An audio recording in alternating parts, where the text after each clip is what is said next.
Voltei para falar sobre o signo de Sagitário hoje.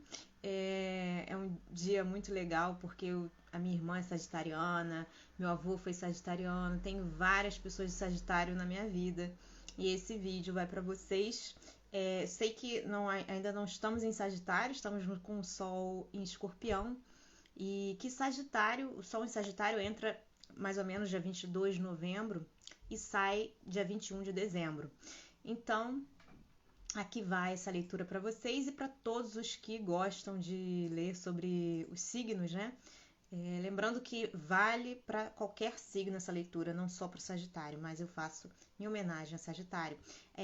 Essa leitura eu tiro do livro Astrologia do Destino, de Liz Green, e ela começa citando Richard Barnfield, The Shepherd's Content.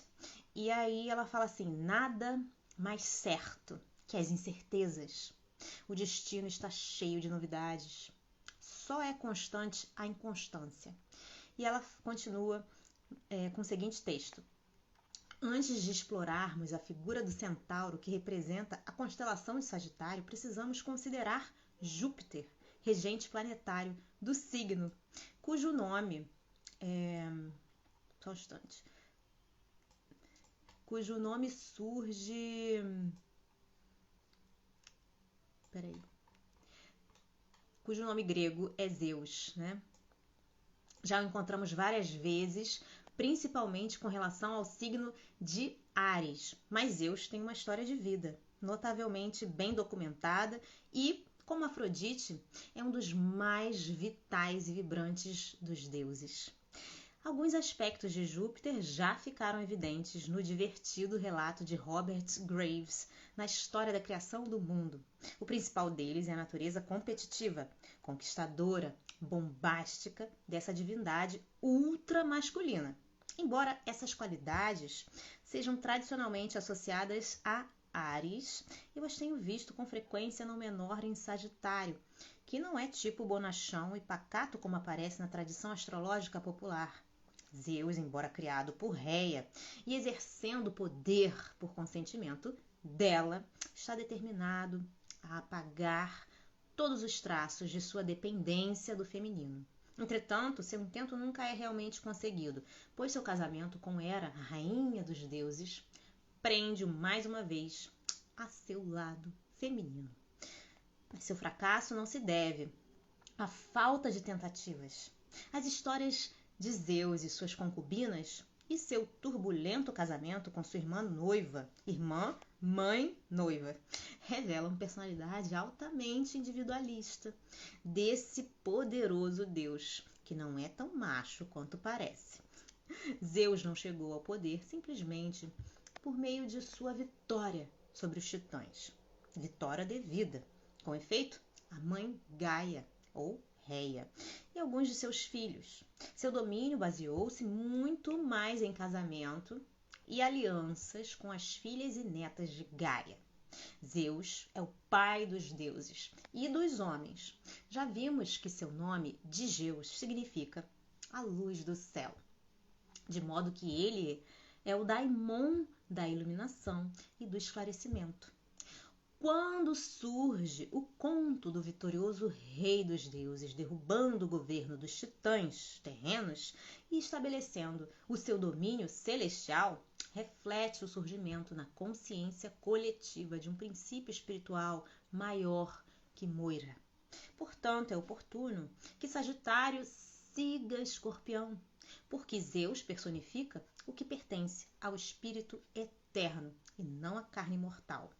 É chamado de Deus da chuva, o originador, o aguadeiro, o pai, o rei e o salvador.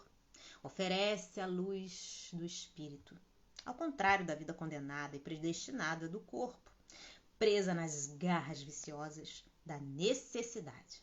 Esta, no meu entender, é a visão básica de Sagitário, a incessante procura de um espírito que transcenda o destino e a morte. Em vista do mistério que envolve a condenação e sua consumação, isto é, a intersecção entre os círculos dos deuses e do destino. É concebível que quanto maior a divindade, mais facilmente pode colocar-se no mesmo nível da escura necessidade com N maiúsculo, ou até suplantá-la. Quando Agamenon fala de sua cegueira predestinada, indica Zeus antes de Moira. Mas quando se pensa em decreto de Zeus ou deuses, a sua imaginação salta do destino sombrio para o plano e conselho inteligentes.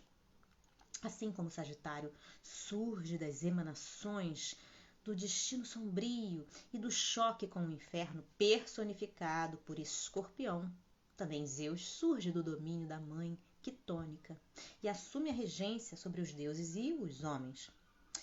Da melancolia do reino das mães, em Fausto, onde a mortalidade e a impotência do homem, seu quinhão do destino familiar e sua parte no mal coletivo do identificados e aceitos,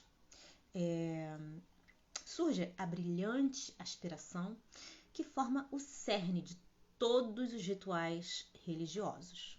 A promessa do espírito imortal e sua bondade, a espera do amplexo do bom pai. Os deuses que agora governam a vida como guias e ideias já não pertencem à terra e sim ao éter. Por isso, dos 3 reinos e seus deuses só permanece como lugar de perfeição divina o reino de luz de Zeus. Essa é a descrição de Walter Otto, que Walter Otto faz de Zeus, divindade muito mais cômoda do que Moira, embora imprevisível e muito mais próxima do Deus do nosso plano judeu-cristão. Mas Zeus não é inteiramente livre, nem está inteiramente no comando. Pode ser substituído por Moira, como Ésquilo acreditava, mas seu casamento com Hera é um espinho eterno em seu lado divino. Esse contrato de casamento sempre enfatizado como contrato, um vínculo de união e permanente, como os símbolos rúneas do contrato gravado na lança de Wotan no Ring de Wagner, liga-o eternamente ao mundo feminino da forma. Diferentemente da divindade judaico-cristã, Zeus não pode fugir da esposa. Hera é tanto esposa como irmã. E Querenii enfatiza a importância de seu status. Ela e Zeus representam um casamento de iguais. Estão constantemente empenhados em discussões conjugais, como a que vimos envolvendo o profeta Tiresias. Aparentemente, essa disputa é um tema próprio do padrão de vida de Sagitário. Zeus está sempre correndo atrás de outras mulheres. A lista de suas amantes e seus filhos ilegítimos enche volumes. Hera está sempre frustrando, espionando, perseguindo suas rivais, estragando seus idílios românticos, tentando eliminar ou enlouquecer os seus filhos bastardos. Os dois travam uma batalha eterna, mas ficam eternamente casados. Uma imagem do espírito criador de fogo preso ao mundo da forma, dos laços e compromissos humanos, da moralidade, da decência e da responsabilidade mundana, que faz parte da natureza de Sagitário tanto quanto a desenfreada promiscuidade representada por Zeus. Portanto, não é surpreendente que tantos sagitarianos se joguem de cabeça no destino de um casamento como o de Zeus e Hera. O sagitariano dos manuais evita o casamento porque se sente preso por regras demais e expectativas rígidas. Não gosta de ser amarrado, prefere ser espontâneo, ou seja, acha desagradáveis as consequências de seus atos e prefere evitá-las. Mas, de acordo com a minha experiência, há uma espécie de destino atuando no caso desses centauros, homens ou mulheres que se casam tarde. Mais cedo ou mais tarde tendem a encontrar suas eras. É claro que pode não ser um cônjuge, pode ser um emprego, uma causa a qual a pessoa se sente vinculada, ou uma casa, ou algum outro objeto do mundo exterior. Numa das versões da saga Zeus Hera, ela, cujo nome significa simplesmente a amante, usou um encantamento de amor, um cinto mágico para seduzi-lo. Irmão e irmã foram escondidos para o leito conjugal, debaixo do oceano, para evitar a vingança de seu pai, Crono. Essa sedução pelo cinto mágico, que parece tão tentador, tende a ser uma armadilha para Sagitário, cuja inclinação, apesar da aparente mundanidade e da natureza amante da liberdade, é conservar uma notável ingenuidade sobre as motivações dos outros. Frequentemente, a armadilha em que ele ou ela cai é uma gravidez. Entretanto, sem Hera, Zeus não seria nada. Como Querenii ressalta, ele deve a maior parte, só um instante, a maior parte de seu poder a ela e suas parentas. O atrito e a tensão causados pela união inviolável do casamento fazem mais do que levá-lo a constantes casos amorosos ilícitos. Também o mantém vivo e vigoroso. Sem o atrito, ele se tornaria relaxado e preguiçoso, qualidades que ostenta em muitas histórias. É duvidoso que perseguisse seus amores com tanto entusiasmo se não fossem proibidos. Não faço caso da sua raiva se você fugisse para o ponto mais longínquo da terra ou do mar, onde moram Iapetos e Crono, sem luz do sol ou sopro de vento. Se você viajasse longe assim na sua peregrinação, eu não faria caso da sua raiva. Diz Zeus a Hera em Homero, porque uma das formas que ela usava para retaliar as infidelidades dele, bem à maneira de suas contrapartes humanas, era abandoná-lo e sair em repetidas viagens que sempre terminam com a volta e a reconciliação. Entretanto, apesar de Homero descrevê-lo como um valente, ele efetivamente faz caso da raiva dela, tem necessidade crônica de reafirmar sua condição masculina. Zeus deitou-se com Eurínome, filha de Oceanos, e gerou nela as 3 Carites, ou graças. Charis, de acordo com Querenii, é a palavra que deu origem a Chairem, rejubilar-se, e também a nossa palavra caridade. É o oposto de Erinos e Eríneas, que personificam o ódio, a vingança e a raiva da mãe. Aqui a progenie de Zeus fornece um contraponto ao inferno dominado pela mãe, pois rejubilar-se significa estar além dos confins da sombra de Moira. Zeus também acasalou-se com Têmia, uma titã, de onde nasceram as horas. Seus nomes são Eunômia, ordem legal, Dike, justa retribuição, e Irene, paz. Assim, sua luta para se libertar de Hera gera muitas das qualidades que tradicionalmente associamos a Sagitário. E o que talvez seja mais importante, nasce um reino de justiça, uma alternativa à vingança impiedosa da natureza e da necessidade, com N maiúsculo, de Nêmesis e Moira. Outra concubina de Zeus foi Mnemósina, que significa memória, gerando as 9 musas, as portadoras da cultura. O mais estranho de seus amores foi a própria deusa Necessidade. Aqui temos a união de Zeus e Moira. Wotan também faz isso com a profética deusa da terra, Herda, gerando as valquírias. De acordo com a lenda, Zeus perseguiu Necessidade por terra e mar. Ela assumiu muitas formas para escapar dele e acabou transformando-se num ganso. Ele, por sua vez, transformou-se em cisne e copulou com ela. Do ovo que ela botou nasceu a famosa Helena, que já encontramos e que ajudou a desencadear a Guerra de Troia. Na versão mais comum dessa história, a mãe de Helena é Leda, rainha de Esparta. Assim, pela conquista de Moira, Zeus lançou sobre a humanidade outro tipo de destino, a beleza fatal, a atração fatal. O destino de morte de Moira pode ser rompido pela iluminação do espírito, mas ela se vinga através do poder fatal da atração sexual. A lista de mortais que Zeus seduziu ou perseguiu é infindável. Com Danae gerou o herói Perseu, com Sêmeles o deus Dionísio, com Europa o rei Minos de Creta, com Deméter, sua deusa irmã, a virgem Perséfone, e assim por diante. O que acredito ser a questão principal em tudo isso é sua interminável fertilidade, sua criatividade sem fronteiras, sua inquietação e sua inconstância e sua inventividade.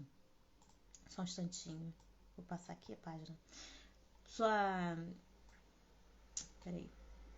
inventividade proteana.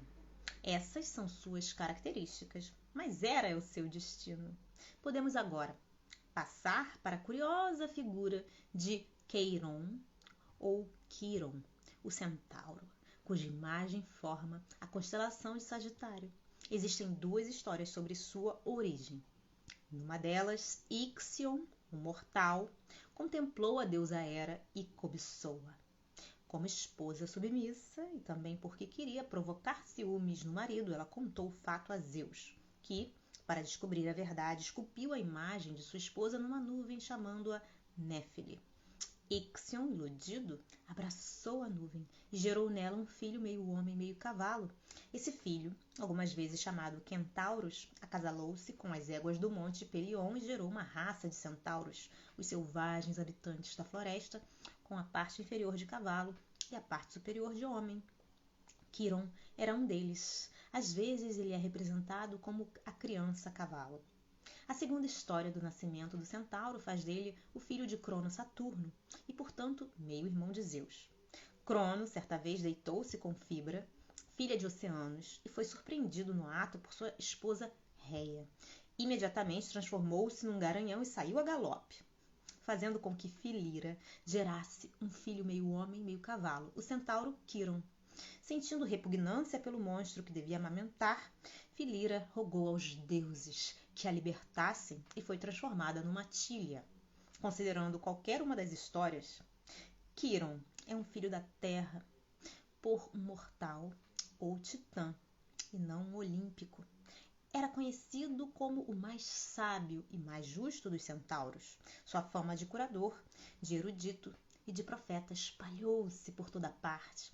Mas ele é uma divindade quitônica, pertence ao grupo de tutores fálicos ou meio-animais dos deuses, que simbolizam a sabedoria da natureza e do próprio corpo. Quiron tornou-se rei dos centauros e, numa caverna, embaixo do pico do monte Pelion, criou heróis e filhos de deuses. Entre esses sobressaía-se Asclépio, o curador semidivino a quem o centauro ensinou as artes médicas. Numa velha pintura de vaso, ele aparece num traje coberto de estrelas, com uma árvore arrancada no ombro, carregando os espólios da caçada e com o cão ao seu lado, um caçador selvagem, um deus escuro. Esse caçador e deus escuro tem um destino trágico. Como Zeus cai numa armadilha, e é seu corpo que é apanhado. Quando hospedava Heracles no monte Peliona, na época em que o herói tentava capturar o javali de Erimanto, foi ferido acidentalmente por uma das flechas de Heracles, no joelho, no pé ou na coxa, dependendo da versão do mito, mas de qualquer forma na sua parte de cavalo. Essas flechas estavam embebidas do sangue da hidra que o herói tinha matado e que encontramos algumas páginas atrás. Seu veneno era mortal.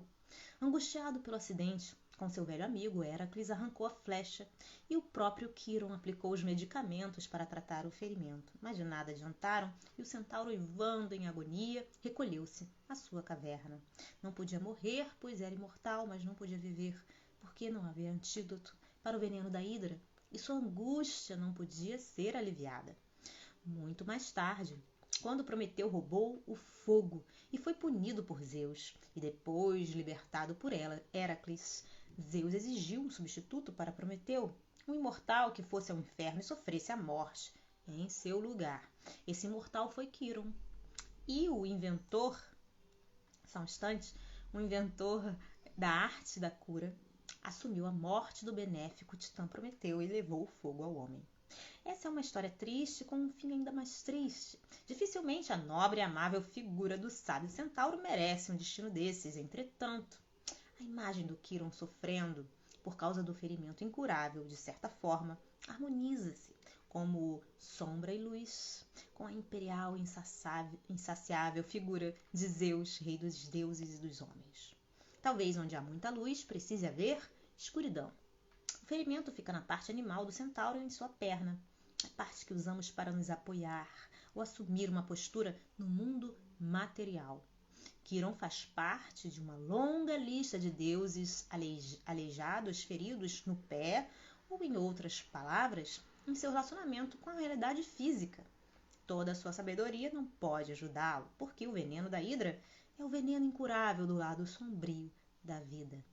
Minha impressão é que essa tristeza e essa ferida são parte integrante de Sagitário, constituindo uma espécie de depressão ou desespero por baixo da superfície brilhante e otimista do signo. Creio que é por isso que os sagitarianos, às vezes, são tão maníacos no esforço enérgico que fazem para serem felizes e divertidos. Zeus cria o trovão e o raio no céu, e não existe signo mais positivo ou mais rijo. Porém, escondido na caverna está o centauro sofredor, capaz de curar e dar sábios conselhos proféticos para os males de todos, exceto para os seus, envenenado pelo choque entre sua natureza benigna, e a escuridão e o veneno do mundo.